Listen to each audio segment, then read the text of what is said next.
Hey there, Cinephiles. Fanboy here. I know I had promised in the theater for Crimes of Grindelwald as well as a Disney-themed video, but with the holidays and such, it was kind of hard for me to have the ambition to finish the Disney video, and on top of that, I find the in the theater videos are a lot better and are a lot more enjoyable when it's me and the Analyst discussing, and the Analyst hadn't gone with me to go see that film, and he wasn't there for recording, so I just scrapped that video altogether. But hopefully you can forgive us and how long it's been since we posted last with this double feature New Year's special. Basically, we have this video today, and then I have a video that we're putting out tomorrow, so stay tuned for that. Until then, enjoy this very special episode of Straight Razor in the theater. Thank you. How many fish could an Aquaman talk to if an Aquaman could talk to fish?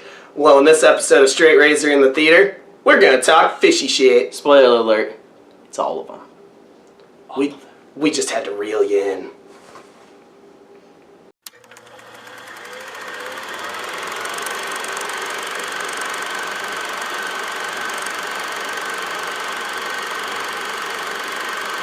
So yeah, a couple days ago, actually the day after Christmas, we went to go see Aquaman. Figured we'd give it a shot. This guy's a DC fan. Despite my, my opinion on Justice League, we decided to go see Aquaman anyway, hoping that maybe this could be the start, mind you, the start of a redemption for DC. And honestly, early opinions, like just coming right off of seeing it, I didn't think it was that bad. I was actually mildly impressed with it. Definitely way more impressed with it than I was with Justice League, wouldn't you say? Justice League, at first, I enjoyed it, and I was just, like, arguing with this guy even, like, what? It's not a bad movie. It's not a bad movie. That post-credit scene was really cool. Yes, it was. I still stand by that post-credit scene was really good. But that's honestly the only thing I remember about it, aside from Aquaman being roped by the lasso of truth as a quick cutaway gag. Right. My biggest issue with Justice League was always the fact of, and I've said this multiple times on multiple different videos, that it just seems like a whole bunch of fight scenes with very little exposition, very little explanation of what it is that we're, what we're supposed to care about. Why are we supposed to care about? Who's this person Aquaman's talking to? All that good shit. And I just feel like the movie wasn't inviting enough to newer audiences. Like, people like me, for instance, who doesn't know a whole lot about DC, with the exception of, like, The Flash and Batman. Yeah. And a little bit of Superman. I mean, I like Aquaman. I think Aquaman's a cool concept for a character, and I've always been excited to see what a live-action film for him would be. But, to be honest, I don't know a whole lot about the lore of Aquaman, and that kind of, creates an issue where you're supposed to be able to follow this film, but it does nothing to explain it to you. It was much, much different with Aquaman. Yeah, when it came to Justice League, the only thing they told us was, oh, yeah, this guy can talk to fish, he can swim around in the ocean really fast, he's super strong unless he's put under a heat lamp, which they didn't even discuss that heat is his weakness. Right. This movie at least alluded to it without even spelling it out. It's just like, oh, that makes sense. Right. But Justice League was just like, hope you read the comics, otherwise you're in for a shit show. The son of a human and the Atlantean queen grows up one day. He's been trained by the Atlanteans. He's being brought up to be this king. He basically abandons the crown when he finds out that they executed his mom. Eventually comes back to stop his half-brother, who is the king, from attacking the surface world. In order to do that, he has to find a special trident. He goes on a quest. All around entertaining. Just straight up, I was kind of hoping that it wouldn't be too comedic. I know in Justice League, Jason Momoa played Aquaman with a lot of comedy. There were a lot of, jokes, fish jokes. Him and Batman, in particular, were always back and forth, mainly in a mean-spirited way, but it was always funny for the audience. And I was kind of hoping that that wasn't going to be the whole movie. I was kind of hoping there would be some serious, and it really does show Jason Momoa does play a really brutal Aquaman. Oh my goodness, yes. There was a point where you even leaned over to me and asked a question about, like, is super strength a thing for him? Right, and dude, he is savage. Before we go any further, I want to go ahead and put out there, spoiler alert for Aquaman. For the few of you, I know that DC's not quite the popular pick right now, but for the few of you that actually want to go see Aquaman, don't want it to be spoiled, we highly recommend you go see it before watching this, because it really is something, especially compared to DC. When it comes to the DCEU, my kind of ranking, I don't particularly care. I'll watch them, but I don't particularly care for Man of Steel or Batman vs. Superman, because I think they're both pretty boring. For like the 2.5 hour, 3 hour long movie that both of them kind of feel like they are, they're really boring, in my opinion. I really like Wonder Woman, and I absolutely loved Suicide Squad, despite what everyone else said. I absolutely love Suicide Squad. And Suicide Squad delivered exactly what it promised. Exactly. We were never promised a Joker film until, well, recently. Well, recently, yeah, we'll get that Joker film. And, like I said, I like Wonder Woman, I love Suicide Squad, and I absolutely hated Justice League. I mean, my opinion of it has kind of softened here recently since I've watched it a couple more times. Like, I kind of get what it was they were trying to do. I just don't think it didn't sit well with me. It was trying to be Infinity War before Infinity War was Infinity War, and it shows. That's the problem. It shows that it was trying to compete with Infinity War when it should be trying to compete with the first Avengers movie. If that makes any sense. Yes, it makes perfect sense. I wanted that movie to be good. Mm-hmm. But it's too much all at once, and they didn't take their time like the Marvel Cinematic Universe did. Exactly, and that's always been the issue with DC. Like, maybe if this movie, Aquaman, would have come out before Justice League? There's enough complaining about Justice League. Yeah, we can make a whole movie about that. Let's talk about the movie at hand, Aquaman. So, first off, let's talk about the villains. So, the main antagonist, King Orm. What was your thought on Patrick Wilson's portrayal? I actually thought it was really good. Mm-hmm. At first, I was just like, okay, where's this going? Because I got into Aquaman comics way late into the game. Right. So, at that point, he was known as Ocean Master, mm-hmm. and I did not realize who Ocean Master was. Oh, okay, so was it then when King Orm had said, call me Ocean Master? That's when it all clicked, and I'm like, oh. So do you think that really, like, says something about his character? He's kind of like a, the end justifies the means kind of guy. It doesn't matter that he's human and I'm working with him to, further my goal, starting a war with humans. Do you really think that that's something that he ever thought about? Well, what little I know about Ocean Master, because honestly, a lot of the reboots of the comics, they just make him this big, mysterious villain, just mm-hmm. like, ooh, I just want Atlantis all for me, it's all mine. Right. Which makes sense from a perspective of, I'm a pureblood, Arthur is not. Yeah, it's kind of like a whole Grindelwald kind of scenario. Mm-hmm. You know what I mean? Coming off of me just seeing that is kind of how it came about to me. Yeah, which I didn't mind. I was fine with it.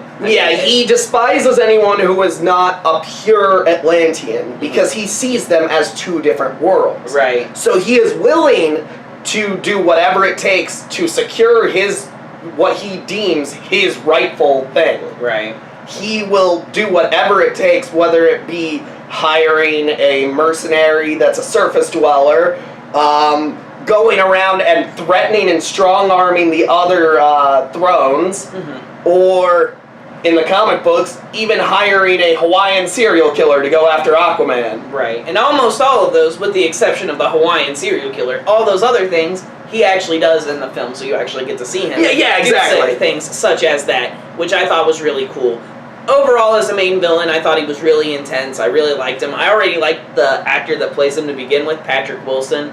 I like the vizier that he has on his right-hand side. Yes. Yes, Willem Dafoe. Yes, well, I cannot remember his name to save my life. Yeah, no, I don't remember the name of the character, but it was played by Willem Dafoe. But throughout the whole film, he's burning the candle at both ends. Yeah, no, definitely. And it was kind of funny because when you see him in the beginning, I kind of thought that, because Willem Dafoe's known for playing, like, those kind of sinister kind of characters. I honestly thought they were going to do the switcheroo and it's just like, that guy's not really Ocean Master. It's going to be Willem Dafoe. Right, yeah. I thought he was just going to just, boom, take the helmet. I am the true Ocean Master. That would But yeah, no, didn't happen. And I'm actually glad they didn't do Yeah, no, that. I'm kind of glad he was... I was leaving Aquaman to be the deciding factor of whether or not I will continue to go to the theaters and see these and if I want to continue covering them. And so far, I'm all game for it. I think Aquaman made up for Justice League, and I will see Shazam. After I see Shazam, that'll be the official, like, can DC be saved? Be all, end all kind of video we'll do. Let's go ahead and talk about the other villain, Black Manta. So what'd you think about his portrayal? I loved it. I wish he would have gotten more exposure. Same, I do too. But I really like the fact that the movie opens up, after the whole flashback. Yeah, after the whole finding out Arthur's origin story, since we didn't figure that out, beforehand. Yeah, that was really interesting because it's just like, okay. Because it pulls you in to the point where you almost forget everything that you've read about these films, like who's playing who, to the point where it's like, is that Aquaman? Yeah, no, Aquaman is Aquaman, bro. Yeah, I realized that after a while. I'm just like, oh, we're going that far back. Okay, nice. It was pretty intense. I really liked that. I liked how it started. I do agree with what you said about Black Manta. I feel like he should have gotten more exposure, but while we're already on that topic, we'll go ahead and talk about the post-credit scene while we're on Black Manta, because it ends with Black Manta being found by this scientist, I don't know exactly what, I feel like he's probably like someone that studies sea life, since he's got his own boat, and that's where he found him in the middle of the ocean. He's been trying to figure out about Atlantis. He's this Asian scientist, played by the same guy that played Agent Wu in Ant-Man and the Wasp. He only has a bit role at first. It's kind of a blink and you miss it kind of thing, where they're talking on the news and he's talking about Atlantis. Everyone's writing him off like he's crazy. Well, in the post-credit scene, he finds Black Manta. His suit's destroyed. His helmet's all, he's unconscious. Black Manta wakes up at this dude's house. Dude, realizes that the helmet is made out of Atlantean technology, and he says, "Help me find it." And that's the end. So, who do you think that scientist is, with your limited knowledge, or whatever knowledge you may have on Aquaman? Because, like I said, I have little to no knowledge. I knew Black Manta. That was the villain. I didn't even know about Ocean Master or anything like that. But with what little knowledge or whatever knowledge you have on Aquaman, would you be able to make any? He might be the fisherman. You think so? But that's just a wild guess. I have nothing to prove it with. Right. That's one of the things that's kind of keeping me going. DC, I will say that their post-credit scenes for, like, Suicide Squad, that was a really good post-credit scene. And like you said, Justice League had a really good post-credit scene. Like, they do well with the post-credit scenes. It's just everything leading up to it is just normally falls flat, with the exception, in my eyes, with the exception of Suicide Squad, Wonder Woman, and Aquaman. Now, I do have a theory on where it will be leading with those two teaming up. Well, okay. Remember the post-credit scene from Justice League? Yes. I feel like Lex Luthor is going to track them down, and they're going to be part of the Legion of Doom. If anything, at least Black Manta. At least because Black Manta was part of the Legion of Doom, not only in the comics, but in the old cartoon, the Super Friends cartoon, and all that other good and stuff. I can definitely see Black Manta betraying this guy if they find, like, a shit ton of Atlantean tech, and then it's just like, great, thanks for the resources. Pew! Well, that's another thing, like, for all we know, this might not even be a villain. This is just some side dude who we'll find out later on really played no massive part in the grand scheme of things to begin with, other than the fact that he's just a reason for Black Manta to come back. Well, either way, this guy picked a really, really bad partner if he's wanting to find more about Atlantis. Yeah, right. Like, literally anyone would have been a better option than Black Manta. Fact. Aquaman gets a love interest in this film in the form of Mera. I think Jason Momoa and Amber Heard had some terrific chemistry. Oh, yeah. This film... Like, if you were to tell me that they were an actual couple offset, I'd believe you. I would believe that. Yeah, no, it's definitely believable. They bicker. Oh, the yeah. bickering feels real. The jokes in between them feels real. Honestly, a lot of it looked like a lot of the interactions between me and Cammy, for the most part. Oh, yeah. It really felt like it. But I like the whole quest for them looking for the trident that they're searching for, and just seeing them go back and forth and the things they have, and the insults, and, like, I think my favorite part, as juvenile as it would probably be, and this part was in the trailers, but when she takes the moisture off his skin, Yep. and he's like, what a show off, you could have just peed on it. Like, just stuff like that. I just think shit like that is fucking hilarious. There was actually a couple of tongue-in-cheek references to the old comics, too, that I liked. Yeah. Aside from the obvious Atlantean armor that he got towards the end. When he hops on that weird seahorse-looking thing, that's a reference to an old-school comic when he holds up the trident. Oh, is it? Yeah, because the old-school Aquaman actually had a pet seahorse steed. Mm-hmm. And it was just as dumb as it sounds. That's funny. So, last thing I want to touch on before we sign off here is the suit.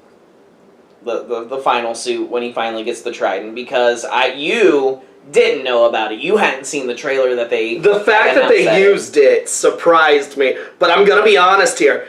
I preferred the suit prior to that. However, with them going with the more traditional outfit, I think they made it look so fucking good. I think this will be it for our discussion for Aquaman. This will be our last in the theater for the year. The next time you guys will see us on the couch discussing a movie in the theater will be Glass in late January. And then after that, we're going to try to keep on a regular schedule for videos, but it might take us a little bit to get there just because of the fact that Kingdom Hearts 3 is coming out soon, and we're definitely going to be hitting that game hard when it comes out, so... We might do some coverage on that, but not immediately. Oh, yeah, no, definitely be checking out some review for Kingdom Hearts 3 at the end of the month on the gaming channel. And that's another thing I wanted to talk about before we signed off, was here soon we're going to be having a capture card, and after that's all done, after that's all said and done, we'll be able to start doing Let's Plays. Before we start doing that, I have a couple ideas for some top 10 lists and other things like that for some additional content to keep it going until the Let's Plays start popping up. Those will start coming in within the next year. In January is when the gaming channel will start, getting some videos. And then hopefully sometime February or March, we can start doing the Let's Play. A lot of really cool things we've been talking about. We've been compiling a list, and hopefully we'll see some of you guys there. But until then, Avengers Assemble. May the Force be with you. And it's time to kick ass and chew bubblegum. Take it easy, guys.